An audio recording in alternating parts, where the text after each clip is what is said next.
ओम नमो भगवते वासुदेवाय। नमस्कार दोस्तों, स्वागत है आप सभी का हमारे चैनल भक्ति ज्ञान में। दोस्तों आइए सुनते हैं श्रीमद् भागवत महापुराण की कथा। दोस्तों आज की कथा में रासलीला का आरंभ का शेष भाग सुनेंगे। भगवान श्री कृष्ण ने कहा, माँ भाग्यवती गोपियों, तुम्हारा स्वागत है। बतलाओ, तुम्हें प्रसन्न करने के लिए मैं कौन सा काम करूं? ब्रज में तो सब कुशल मंगल है ना? कहो, इस समय यहाँ आने की क्या आवश्यकता पड़ गई? सुंदरी गोपियों, रात का समय है। यह स्वयं ही बड़ा भयावना होता है और इसमें बड़े बड़े भयावने जीव जंतु इधर उधर घूमते रहते हैं। अतः तुम सब तुरंत ब्रज में लौट जाओ। रात के समय घोर जंगल में स्त्रियों को नहीं रुकना चाहिए।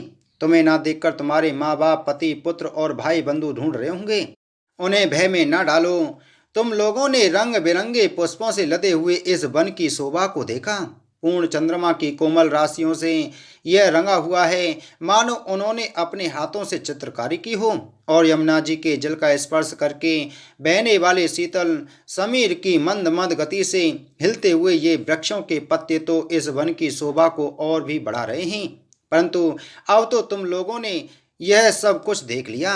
अब देर मत करो, शीघ्र से शीघ्र ब्रज में लौट जाओ। तुम लोग कुलीन स्त्री हो और स्वयं भी सती हो। जाओ, अपने पतियों की और सतियों की सेवा शुश्रूषा करो।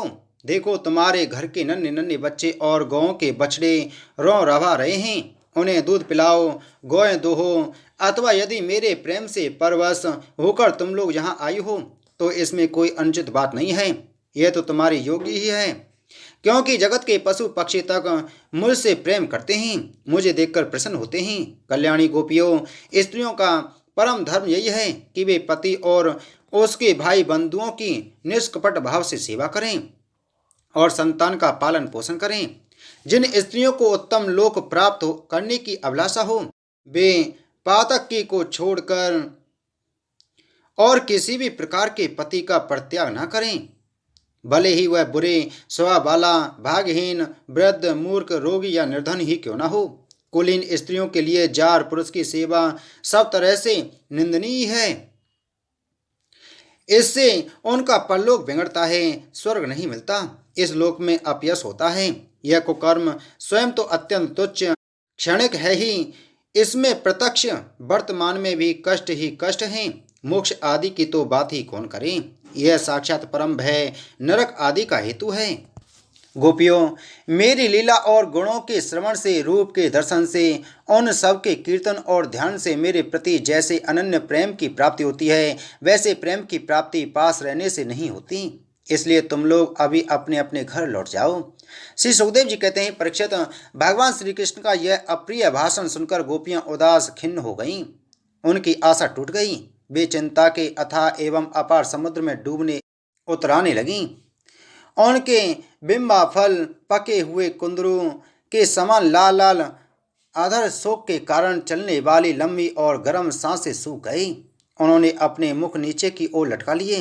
वे पैर के नखों से धरती कुरेदने लगीं। नेत्रों से दुख के आंसू बह बहकर काजल के साथ वृक्ष स्थल पर पहुंचने और वहां लगी हुई केसर को धोने लगी। उनका हृदय दुख से इतना भर गया कि वे कुछ बोल न सकीं, चुपचाप खड़ी रह गईं। गोपियों ने अपने प्यारे श्याम सुंदर के लिए सारी कामनाएं, सारे भोग छोड़ दिए थे। श्री कृष्ण में उनका अनन्य अनुराग, परम प्रेम था। जब उन्होंने अपने प्रियतम श्री कृष्ण की यह निष्ठुरता से भरी बात सुनी, जो बड़ी ही अप्रिय सी मालूम हो रही थी, तब उन्हें बड़ा दुख हुआ। आंखें रोते रोते लाल हो गईं, आंसुओं के मारे रुंध गईं। उन्होंने धीरज धारण करके अपनी आंखों से आंसू पोंछे और फिर प्रणय कोप के कारण वे गदगद वाणी से कहने लगीं। गोपियों ने कहा, प्यारे श्री कृष्ण, तुम घट घट व्यापी हो, हमारे हृदय की बात जानते हो। तुम्हें इस प्रकार निष्ठुरता भरे वचन नहीं कहने चाहिए। हम सब कुछ छोड़कर केवल तुम्हारे चरणों में ही प्रेम करती हैं। इसमें संदेह नहीं कि तुम स्वतंत्र और हठीले हो। तुम पर हमारा कोई बस नहीं है। फिर भी तुम अपनी ओर से जैसे आदि पुरुष भगवान नारायण कृपा करके अपने मुमुक्षु भक्तों से प्रेम करते हैं, वैसे ही हमें स्वीकार कर लो। हमारा त्याग मत करो। प्यारे श्याम सुंदर, तुम सब धर्मों का रहस्य जानते हो।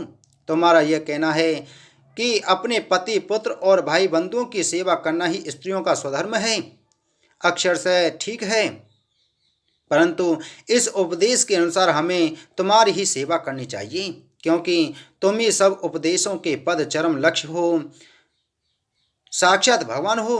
तुम ही समस्त शरीरधारियों की सुहृद हो, आत्मा हो और परम प्रियतम हो।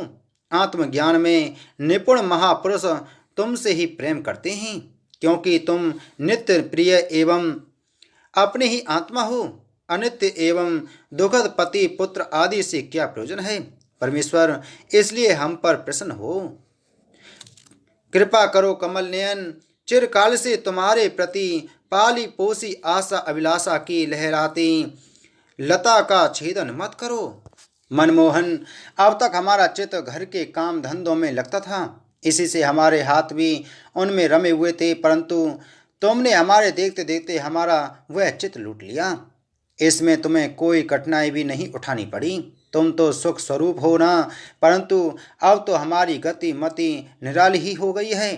हमारे ये पैर तुम्हारे चरण कमलों को छोड़कर एक पग भी हटने के लिए तैयार नहीं हट रहे हैं। फिर हम ब्रज में कैसे जाएं? और यदि वहां जाएं भी तो करें क्या? प्राणवल्लभ, हमारे प्यारे सखा, तुम्हारी मंद मंद मधुर मुस्कान, प्रेम भरी चितवन और मनोहर संगीत से हमारे हृदय में तुम्हारे प्रेम और मिलन की आग धधका दी है। उसे तुम अपने अधरों की रसधारा से बुझा दो, नहीं तो प्रियतम, हम सच कहती हैं, तुम्हारी विरह व्यथा की आग से हम अपने अपने शरीर जला लेंगी और ध्यान के द्वारा तुम्हारे चरण कमलों को प्राप्त करेंगी। प्यारे कमल नयन, तुम वनवासियों के प्यारे हो और वे भी तुमसे बहुत प्रेम करते हैं। ऐसे प्राय तुम उन्हीं के पास रहते हो, यहाँ तक कि तुम्हारे जिन चरण कमलों की सेवा का अवसर स्वयं लक्ष्मी जी को कभी कभी ही मिलता है, उन्हीं चरणों का स्पर्श हमें प्राप्त हुआ। जिस दिन यह सौभाग्य हमें मिला और तुमने हमें स्वीकार करके आनंदित किया, उसी दिन से हम और किसी के सामने एक क्षण के लिए भी ठहरने में असमर्थ हो गई हैं। पति पुत्र आदि की सेवा तो दूर रही, हमारे स्वामी जिन लक्ष्मी जी का कृपा कटाक्ष प्राप्त करने के लिए बड़े बड़े देवता तपस्या करते रहते हैं, वही लक्ष्मी जी तुम्हारे वृक्ष स्थल में बिना किसी भी प्रतिद्वंदी के स्थान प्राप्त कर लेने पर भी अपनी सौत तुलसी के साथ तुम्हारे चरणों की रज पाने की अभिलाषा किया करती है। अब तक के सभी भक्तों ने उस चरण रज का सेवन किया है, उन्हीं के समान हम भी तुम्हारी उसी चरण रज की शरण में आई हैं। भगवान, अब तक जिसने भी तुम्हारे चरणों की शरण ली है, उसके सारे कष्ट तुमने मिटा दिए। अब तुम हम पर कृपा करो, हमें भी अपने प्रसाद का भाजन बनाओ। हम तुम्हारी सेवा करने की आशा अभिलाषा से घर गांव कुटुंब सब कुछ छोड़कर तुम्हारे युगल चरणों की शरण में आई हैं। प्रियतम, वहाँ तो तुम्हारी आराधना के लिए अवकाश ही नहीं मिलता है। पुरुष भूषण पुरुषोत्तम, तुम्हारी मधुर मुस्कान और चारु चितवन से हमारे हृदय में प्रेम की मिलन की आकांक्षा की आग धधका दी है। हमारा रोम रोम उससे जल रहा है। तुम हमें अपनी दासी के रूप में स्वीकार कर लो, हमें अपनी सेवा का अवसर दो। प्रियतम, तुम्हारा सुंदर मुख कमल जिस पर घुंघराली अलकें झलक रही हैं, तुम्हारे ये कमनीय कपूल जिन पर सुंदर सुंदर कुंडल अपना अनंत सौंदर्य बिखेर रहे हैं, तुम्हारे ये मधुर मधुर जिनकी सुधा सुधा को भी लजाने वाली है, तुम्हारी यह नयन मनोहारी चितवन जो मंद मंद मुस्कान से उल्लसित हो रही है, तुम्हारी ये दोनों भुजाएं जो शरणागतों को अभयदान देने में अत्यंत उदार हैं, और तुम्हारा यह वृक्ष स्थल जो लक्ष्मी जी का सौंदर्य की एकमात्र देवी का नित्य क्रीड़ा स्थल है, देखकर हम सब तुम्हारी दासी हो गई हैं। प्यारे श्याम सुंदर, तीनों लोकों में भी और ऐसी कौन सी स्त्री है जो मधुर मधुर पद और आरोह अवरोह क्रम से विविध प्रकार की मूर्छनाओं से युक्त तुम्हारी वंशी की तान सुनकर तथा इस त्रिलोक सुंदर मोहिनी मूर्ति को जो अपने एक बूंद सौंदर्य से त्रिलोकी को सौंदर्य का दान करती है, एवं जिसे देखकर गौ पक्षी वृक्ष और हरिण भी रोमांचित पुलकित हो जाते हैं, अपने नेत्रों से निहार कर आर्य मर्यादा से विचलित न हो, जाए, कुल कान और लोक लज्जा को त्याग कर तुमसे अनुरक्त न हो जाए। हमसे यह बात छिपी नहीं है कि जैसे भगवान नारायण देवताओं की रक्षा करते हैं, वैसे ही तुम ब्रजमंडल का भय और दुख मिटाने के लिए ही प्रकट हुए हो। और यह भी स्पष्ट ही है कि दीन दुखियों पर तुम्हारा बड़ा प्रेम, बड़ी कृपा है। प्रियतम, हम भी बड़ी दुखनी हैं। तुम्हारे मिलन की आकांक्षा की आग से हमारा वक्ष स्थल जल रहा है। तुम अपनी इन दासियों के वृक्ष स्थल और सिर पर अपने कोमल कर कमल रखकर इन्हें अपना लो, हमें जीवन दान दो।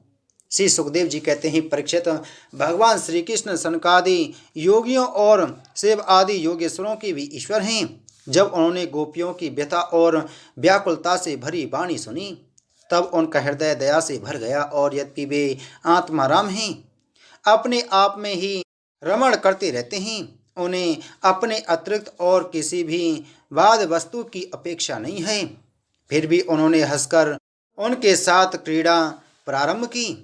भगवान श्री कृष्ण ने अपनी भाव भंगी और चेष्टाएं गोपियों के अनुकूल रखती, फिर भी वे अपने स्वरूप में ज्यों के त्यों एक रस स्थित थे, अच्युत थे। जब वे खुलकर हंसते, तब उनके उज्जवल उज्जवल दांत कुंदकली के समान जान पड़ते थे। उनकी प्रेम भरी चितवन से और उनके दर्शन के आनंद से गोपियों का मुख कमल प्रफुल्लित हो गया। वे उन्हें चारों ओर से घेर कर खड़ी हो गईं। उस समय श्री कृष्ण की ऐसी शोभा हुई मानो अपनी पत्नी तारिकाओं से घिरे हुए चंद्रमाई हों। गोपियों के सत सत युवतों के स्वामी भगवान श्री कृष्ण बैजंती माला पहने वृंदावन को शोभायमान करते हुए विचरण करने लगे। कभी गोपियां अपने प्रियतम श्री कृष्ण के गुण और लीलाओं का गान करती, तो कभी श्री कृष्ण गोपियों के प्रेम और सौंदर्य के गीत गाने लगते। इसके बाद भगवान श्री कृष्ण ने गोपियों के साथ यमुना जी के पावन पुलिन पर, जो कपूर के समान चमकीली बालू से जगमगा रहा था, पदार्पण किया। वह यमुना जी की तरल तरंगों से स्पर्श से शीतल और कुमुदनी की सहज सुगंध से सुवासित वायु के द्वारा सेवित हो रहा था।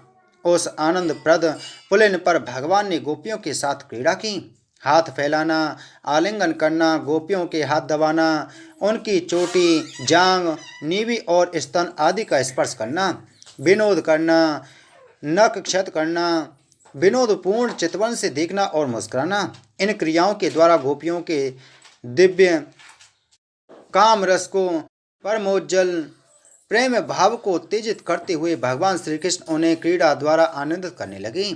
उदार शिरोमणि सर्वव्यापक भगवान श्री कृष्ण ने जब इस प्रकार गोपियों का सम्मान किया, तब गोपियों के मन में ऐसा भाव आया कि संसार की समस्त स्त्रियों में हम ही सर्वश्रेष्ठ हैं, हमारे समान और कोई नहीं है। वे कुछ मानवती हो गईं।